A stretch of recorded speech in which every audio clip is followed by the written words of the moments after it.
The 2025 Jazz and Arts Festival commenced with a lively opening at the historic Mindu Philip Park, drawing over 10,000 energized patrons to a genre-bending lineup featuring country, bouyon, reggae, soca, and local fusion. But it was a fantastic opening.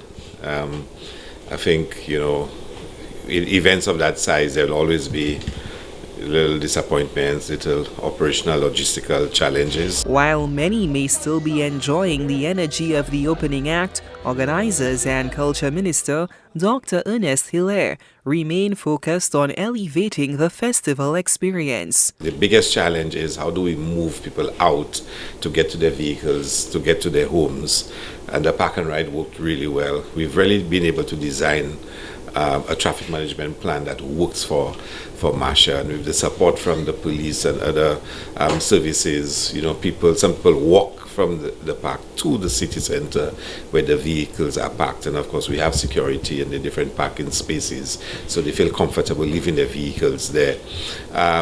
So there's still some space for growth. And like everything else, we will always be limited by how many venues we have available. There is something unique and distinct about having it at Marcia. I mean, it's a very iconic venue for us in Saint Lucia. We know its history with Carnival, hosting Carnival, until we had to stop because of the size of the trucks and whatnot enter in the field. Issues at points of entry were also flagged as areas requiring urgent attention and improvement. We need to be able to move in thousands of persons within 1 hour. Virtually, there's a peak hour, and where we almost had 6,000-7,000 people trying to come in during that period, and we have to respond to that. And I think we have a very good idea what to do next year. Saint Lucia's Culture Minister highlighted the strong momentum coming off the jazz opener, with communities like Choiseul, Babono, Deriso-Bexo, Soufrière, and Vieux-Fort drawing impressive crowds to their own jazz events.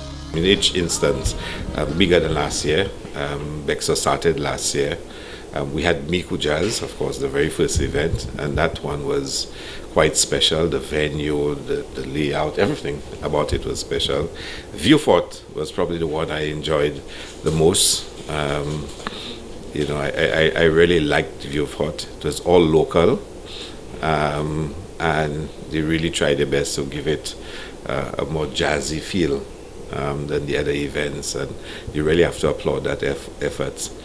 And the turnout was very, very good in Vieux-Fort. There were a lot of doubts as to whether they should have gone the way they were going, but they stuck to the brand that they want to create, and it worked very well for them. Each host community has been praised for carving out its own identity and brand within the broader Jazz and Arts Festival, bringing a distinct flavor reflective of both their local culture and the unique character of their event locations. The Jazz and Arts Festival now shifts into high gear, with Moshi Jazz and Pure Jazz up next, building momentum toward a thrilling crescendo in the island's north, where Mainstage performances promise unforgettable moments. Solange Alfred, HTS News Force.